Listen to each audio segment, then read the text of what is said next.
Canara Bank account opening form Canara 20,226. பேங்கோட account opening form எப்படி வந்து ஃபில்அப் பண்ணுறது தான் பார்க்க போகிறோம். இங்கே பார்த்தீங்கன்னா occupation type account opening form resident individual part 1 இருக்குது. இதுதான் நான் முதல்ல அக்கௌண்ட் ஓப்பன் பண்ணுற ஃபார்ம். இதை நான் பேசிக்காக நான் வேகமாக சொல்ல போகிறேன், ஏன்னா ஷார்ட்ஸ் வீடியோ போகிறனால.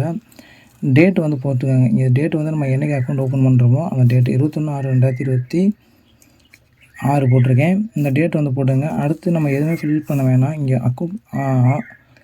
அப்ளிகேஷன் டைப்னு போட்டிருப்பாங்க. இதில் நியூ நம்ம புதுசாக தான் அக்கௌண்ட் ஓப்பன் பண்ண போகிறோம், அதை வந்து நீங்கள் டிக் பண்ணுவீங்க. அடுத்த அக்கௌண்ட் டைப் நார்மலாக மைனர் அக்கௌண்ட்டாக ஸ்மால் அக்கௌண்ட்டாக என்னன்னு கேட்டிருப்பாங்க. இது நார்மல் அக்கௌண்ட் தான், நார்மலாக டிக் பண்ணிட்டு விடுங்க. அடுத்து இங்கே உங்களோட நேம் கேட்டிருப்பாங்க. நான் ஜூம் பண்ணி காமிக்கிறேன், அப்போதான் உங்களுக்கு புரியும். இப்போ வந்து பார்த்திங்கன்னா இங்கே பார்த்திங்கன்னா தெரியும், நேம் வந்து போட்டுக்கோங்க. மிடில் நேம் உங்களுக்கு 2 நேமாக இருந்துச்சுன்னா அது கீழே வந்து போட்டுக்கலாம், இல்லைனா தேவையில்லை. டேட் ஆஃப் பர்த்தை வந்து போட்டுங்க. டேட் ஆஃப் பர்த்தை போட்டு ஜெண்டர் வந்து மேலா ஃபீமேலானு கேட்டிருப்பாங்க. மேரேஜாக ஸ்டேட்டஸ் வந்து மேரேஜ் ஆகிருக்கா கல்யாணம் ஆகலையா என்னன்னு கேட்டிருப்பாங்க, அதை கொடுத்துக்கோங்க.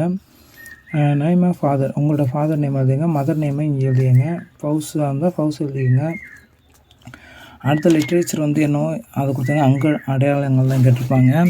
அடுத்து என்னென்னு பார்த்தோம்னா இங்கே நேஷ்னாலிட்டி நம்ம இந்தியனா என்னென்னு கேட்டிருப்பாங்க. இந்தியன் கொடுத்துருங்க. அப்படி நீங்கள் வேறு கண்ட்ரியில் இருந்தீங்கன்னா நீங்கள் அதர்ஸில் கொடுத்துட்டு நீங்கள் அந்த என்ன கண்ட்ரியோ அதை வந்து எழுதிருங்க. நம்ம இந்தியனால இந்தியன் கொடுத்துட்டோம். இப்போ வந்து ஆக்குபேஷன் டைப்னு கேட்டிருப்பாங்க. உங்களோட தொழில், அதாவது நீங்கள் படிக்கிறீங்களா, வேலை பார்க்குறீங்களா, என்னவோ அதை கொடுத்துருங்க. அப்படி இல்லைனா அதை கொடுத்து நீங்கள் இது பண்ணிக்கலாம். இங்கே பார்த்தீங்கன்னா அடுத்து வந்து ஆனுவல் இன்கம் என்னவோ உங்களுக்கான ஆனுவல் இன்கம் அப்ராக்சிமேட் வேல்யூ தான் கேட்டிருப்பாங்க, அதை கொடுத்துருங்க. ரிலீஜன் நீங்கள் ஹிந்துவா முஸ்லீமா என்னென்னு கேட்டிருப்பாங்க, அதை வந்து கொடுத்துருங்க. ஹிந்துனால கொடுத்துருக்கேன். கேட்டகிரி ஓபிசி எஸ்டி என்ன இதோ அதை நீங்கள் கொடுத்துருங்க. டிசபிலிட்டி பர்சன் டிசபிலிட்டின்னு கேட்டிருப்பாங்க. அங்கே அடையாளங்கள் தான்.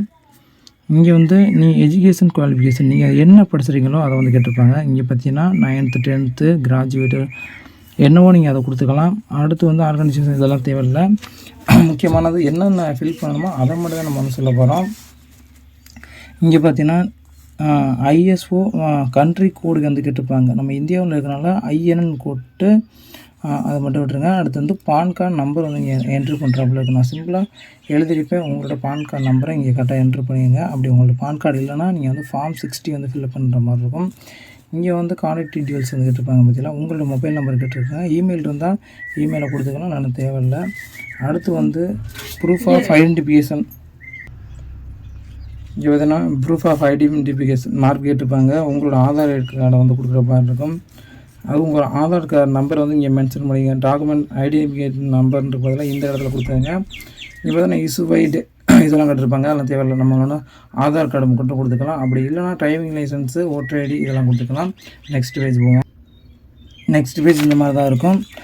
பார்ட் 2ன்னு இருக்கும். இதில் வந்து உங்களுக்கு டேட்டை போட்டுருங்க. அடுத்த சேவிங் பேங்க் அக்கௌண்ட் போட்டுருங்க. மோட் ஆஃப் ஆப்ரேஷன் செல்ஃப், நம்ம சொந்தமாக தான் நான் அக்கௌண்ட் ஓப்பன் பண்ணுறோம் அப்படிங்கிறத நீங்கள் வந்து கொடுத்துக்கலாம். அப்ளிகேஷன் டைப்பில் எஸ் கொடுத்துருங்க.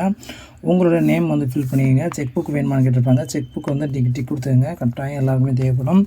எஸ்எம்எஸ் அலாட்டு பேங்கிங் எது வேணுமோ உங்களுக்கெல்லாம் கொடுக்கலாம். Mobile banking, passbook required, statement monthly உங்களுக்கு வேணுமா அப்படிங்கிறதெல்லாம் நீங்கள் வந்து இதில் மென்ஷன் பண்ணிக்கலாம். உங்களுக்கு என்ன மாதிரி கார்டு வந்து வேணும்னு கேட்டிருப்பாங்க. ரூபே கார்டா, மாஸ்டர் கார்டா, என்ன கார்டோ நீங்கள் வந்து வாங்கிக்கலாம். அதன் பிறகு என்னென்னா கீழே ஸ்க்ரோல் பண்ணுங்கள். நமக்கு எதுவுமே ஃபில்அப் பண்ண தேவையில்லை. நெக்ஸ்ட் பேஜ் வந்துடலாம்.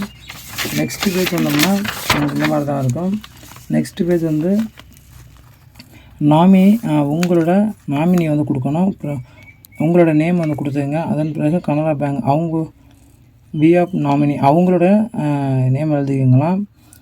டைப் ஆஃப் டெபாசிட் சேவிங் அக்கௌண்ட்னு எழுதிக்கங்க. அக்கௌண்ட் நம்பர் இது வந்து நாமினியாக கொடுக்குறீங்களா அவங்களோட அக்கௌண்ட் நம்பர் வந்து ஃபில்அப் பண்ணிக்கோங்க. நாமினியோட டீட்டெயில் அவங்களோட நேமு, நாமினோட மொபைல் நம்பர், இமெயில் இருந்தால் கொடுத்துக்கலாம், இல்லைனா விட்டுறலாம். இல்லை ஏஜ் வந்து கேட்டிருப்பாங்க, இயர்ஸ் வந்து கேட்டிருப்பாங்க. டேட் ஆஃப் பர்த் அவங்களோட டேட் ஆஃப் பர்த். உங்கள் தொடர்புள்ள யாராச்சும் ரிலேஷன்ஷிப்பில் அவங்க நாமினியாக கொடுத்துக்கலாம். அட்ரஸ் வந்து கொடுத்துங்க. இங்கே வந்து உங்களோட சிக்னேச்சர் போட்டுக்கலாம். இந்த இடத்துலையும் உங்களோட சிக்னேச்சர் தான். அதுக்கப்புறம் நம்ம எதுவும் ஃபில்அப் பண்ண தேவையில்லை. நெக்ஸ்ட் பேஜ் வந்துடலாம். இப்போ வந்து வந்தோம்னா சிக்னேச்சர் வந்து உங்களோட சிக்னேச்சர் போட்டுருங்க. நாமினோட டீட்டெயில் வந்து இங்கே ஃபில்அப் பண்ணுற மாதிரி இருக்கும். அங்கே என்ன ஃபில்அப் பண்ணீங்களோ அதை வந்து ஃபில்அப் பண்ணிடுங்க.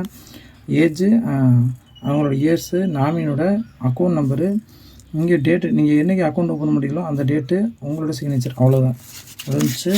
நெக்ஸ்ட் நம்ம வந்து அவ்வளோதான் ஃபில்அப் பண்ணுறது. இந்த மாதிரி தான் நீங்கள் வந்து ஈஸியாக. அடுத்து லாஸ்ட்டு பார்த்தோம்னா நமக்கு வந்து உங்களோட அட்ரஸ் வந்து ஃபில்அப் பண்ணுற மாதிரி இருக்கும். உங்களோட அட்ரஸ்ஸு, உங்களோட சிட்டி வில்லேஜாக என்ன கொடுத்துங்க, டிஸ்ட்ரிக் வந்து கொடுத்துங்க, பின் நம்பர், ஸ்டேட் இதெல்லாம் சாதாரண உங்களோட அட்ரஸ் தான்.